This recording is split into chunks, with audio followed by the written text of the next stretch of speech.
Գյորջյան Կասկադ 60 ամիս փուլային վճարում բազմաթիվ առավելություններ։ Տիկին Ավանեսյան, առաջի հայացքից թվում է, որ շատ մեծ բան եք անում։ Շնայց այն բանի ոչ մի թիվ չնչեցրեցիք դուք։ Մենակ 10,900, 800 զինապարտների գումարը կրճատվում, դրվում աստեղ, եւ ուզում եմ թվեր հնչեցնեք 2026 թվականի հունվարի 1-ի դրությամբ քանի 65 եւ ավել տարիքի թոշակառուներ են օգտվել այս ծրագրից, սա մեկ։ 0-ից 18 որ ասում եք, 0-ից 18 հիմա էլ է օգտվում։ Դա նոր բան չեք անում։ Աշխմանդամություն խումբ ունեցողները, չնայած դուք այնքան եք սեղմե ձեր ռադիոլոգների ասոցիացիայով, դրանք հիմա էլ են օգտվում։ Եվ բերեք ասեք այդ ստացված գումարների դիմաց, ինչպիսի ծառայություններ եւ բուժօգնություններ են սահմանվում։ Բերեք օրենքով մի հատ ասեք ցանկը, որտեղ ասեցիք աշխարհներ ունեք։ Ոչ տասեք ենթորեսդրական ակտերով, կառավարության որոշումներով, կոնկրետ գումարը մարդը վճարել է, ինչի դիմացա վճարե, ինչ ծառայություն պետք է վճարվի բանարի, տրվի իրեն։ Սրանք հարցեր են, որ որոնց պատասխանները մեր հանրությունը եւ անձամբ ես սպասում եմ, որպեսզի հասկանամ։ Այսինքն տեսքի բերեն 65 եւ ավել տարիքի քանի թոշակառուներ են օգտվելու այս ծրագրից։ Գումարների չափը օրենքով, ինչքան է սահմանված օրենքով կա 10,800, ինչ ծառայությունների դիմացա իրականացվելու տրվոլից այդ գումարները, եւ ես վերջում նայեցի, որ հիմնադրամի մրցույթ է կայտարարելու առանց օրենքը ընդունելու հիմնադրամի աշխատողների։ Այսինքն եթե լդերջ օրենքը չեք ընդունել, դրանք ո՞նց եք բան անում, դուք մրցույթները ո՞նց եք կայտարարել եւ ուզում եք որ այդ աշխատողների հիմնադրամում աշխատողներ ավակագրեք, էլի մրցույթային կարգով։ Հարցերը շատ են, բայց այս կարևորներից պատասխանեք, մնացածը փորձենք էլի արձագանքի տեսքով, հարցուպատասխանի տեսքով ստանանք, էլի ինձ ուզող հարցերի պատասխանները։ Շատ լավ, պարոն Ղազարյան, տեսեք եւ առաջի հայացքից եւ երկրորդ ու չորրորդ հայացքներից իսկապես սա շատ մեծ հեղափոխական մոտեցում է առողջապահական համակարգում, որովհետեւ ամբողջական նոր մոտեցում է ֆինանսավորման, ծառայությունների գնահատման, դրանց ձեռքբերման, խմբերի ներառման եւ այլն եւ այլն։ Եվ ես հատուկ մի օր ռադիոլոգների ասոցիացիայի եւ ձեր միջև հանդիպում եմ կազմակերպելու, որտեղ ինչ որ sense բան ունեք, հարցեր ունեք մեր ռադիոլոգներին։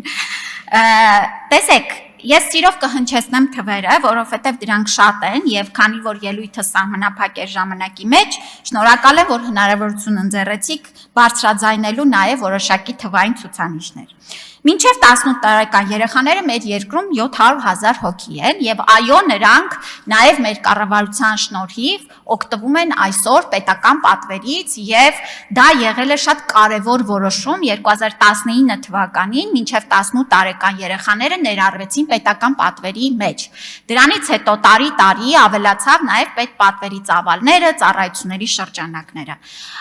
Այո նրանք որպես առաջին խումբ պետության կողմից դառնալու են ապահովագրված եւ փոփոխվելու է նրանց ծառայությունների շրջանակը եւ ծառայությունների շրջանակում նաեւ փոխհատուցման գներն են փոխվելու։ Հաջորդի 65+ տարիքի անձինք 400,000-ից ավել քաղաքացիներ են։ Եվ այո, սա ահռելի մեծ ուրեմն թիվ է եւ 400,000-ից ավել Հայաստանի Հանրապետության քաղաքացի հնարավորություն է ունենալու օգտվել շատ անհրաժեշտ առողջապահական ծախսերից։ Ապահովագրած վճարի տարեկան գումարը 129,600 դրամ է, որը ամսական գալիս է 10,800 դրամ։ Ծառայությունների ցանկը, պարոն Ղազարյան ջան, ինձնից կպահանջվի երևի 3 ժամ, որպեսզի ես դրանք հերթով թվեմ, որովհետև ծառայությունները ուրեմն ոչ միայն ցանկեր են, այլ նաև դրանք դասակարգված են, թե որ ծառայությունը, որ օղակում պետք է ստացվի, ինչպիսի ցուցումների հիման պետք է ստացվի, եւ այլն, եւ այլն, եւ այլն։ Մեր քաղաքացիները հասանելիություն ունենալու են շատ պարզ ձևով իրենց տրամադրվելիք ապահովագրության փաթեթում ծառայություններին։ Եվ հարց բարձրացրեցիք մրցույթների հետ, այո, մենք հրապարակել ենք մրցույթ բաց թափանցիկ կերպով եւ արդեն իսկ դիտարկում ենք ուրեմն առողջապահության նախարարության շրջանակներում նախապատրաստական այս աշխատանքները իրականացնելու համար անձանց հավաքագրում եւ դա անում ենք բաց հրապարակային ձևաչափ չափով հնարավորություն տալով բոլորին հավասար կերպով դիմելու եւ ընդգրկվելու մեր թիմում։ Եթե արձագանքեք, շարունակեմ։ Տիկին Ավանեսյան, դուք իրավաբան լինելով անդերձ պնդեցիք են փաստը, որ չեղած բանի վրա մրցույթ եք հայտարարել։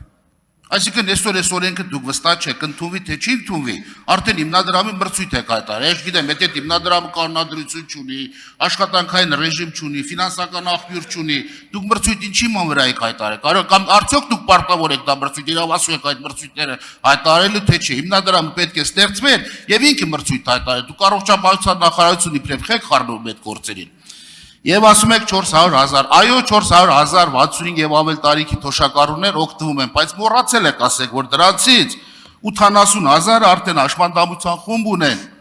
որոնք օգտվում են փաստացի, 1027 ֆունկցիոնալություն ունեն, որոնք եւս օգտվում են, 29298 քաղաքացի, 28 եւ բարձր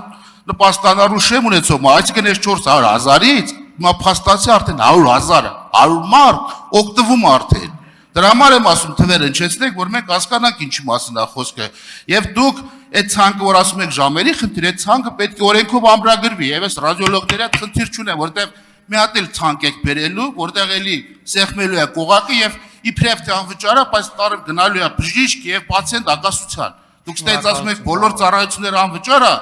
ցանկ օրենքով չեք ամրագրում։ Վաղը ժողովուրդը լսելու է, գնա ուղիղասին ծրի անվճար ավարտում են պարոն Արշակյան, էլ այդ 1 րոպե այս վարքյանը չի խանգարի։ Ուզում եմ հստակեցի օրենքով այդ ցանկը, դրվի օրենքի մեջ ձեր վերած ցանկը։ Տեսեք,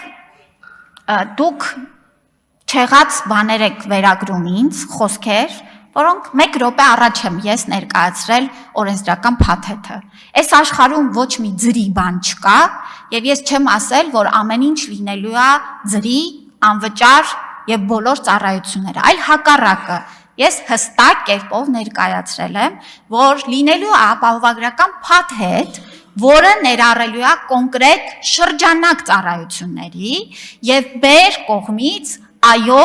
սկզբունքը այսպիսինն է, ներառել բոլորին, բայց անհատի համար ոչ ամեն ինչ։ Եվ ես խնդրում եմ,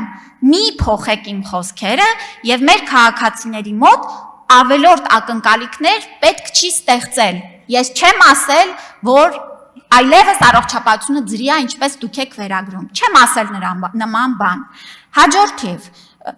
այո, 400,000 ես նշում եմ միայն այն քաղաքացիները, ովքեր որ հաշմանդամության կարգ չունեն եւ նրանք տարիքից ելնելով են մտնելու այս համակարգ։ Եվ այո, մարդիկ կան, որ այսօր էլ են օգտվում հաշմանդամության շրջանակներում եւ տարիքից ելնելով շարունակելու են օգտվել եւ շատ լավ է, որ նման անձինք այսօր այդ պատվերից են օգտվում։ Ես վերջացա, կներեք։